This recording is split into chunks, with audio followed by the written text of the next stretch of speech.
Official na mga kabakets, Bol maglalaro sa TNT Tropang 5G sa paparating na PBA Commissioner's Cup.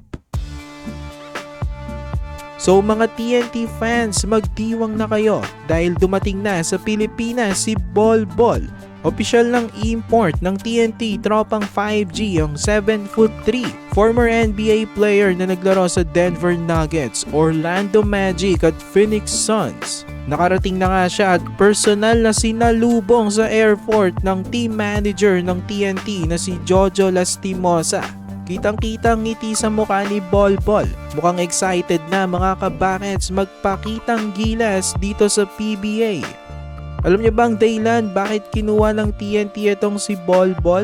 Walang rason, injured kasi si Rondae Hollis Jefferson. So naghahanap nga ng kapalit ang TNT at matindi nga ang pinalit nila. Hindi rin basta-bastang import itong si Bol.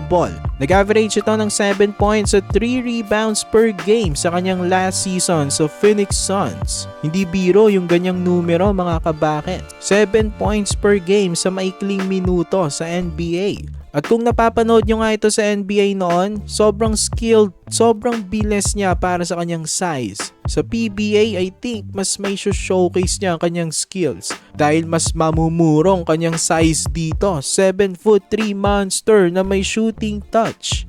Matchup nightmare ito sa mga ibang imports ng Commissioner's Cup.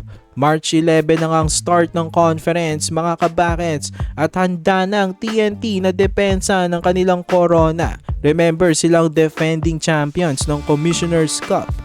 Napakagandang balita nito, hindi lang para sa mga TNT fans. Sa buong PBA, magandang balita ito. Sa tingin ko, itong paglalaro ni Bol sa ating liga ay magbibigay ng interest at malaking excitement sa mga PBA fans.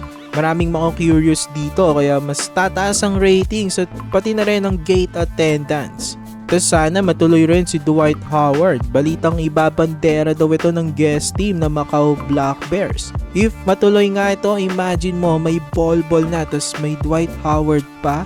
Ito na siguro ang pinaka-exciting na conference ng PBA.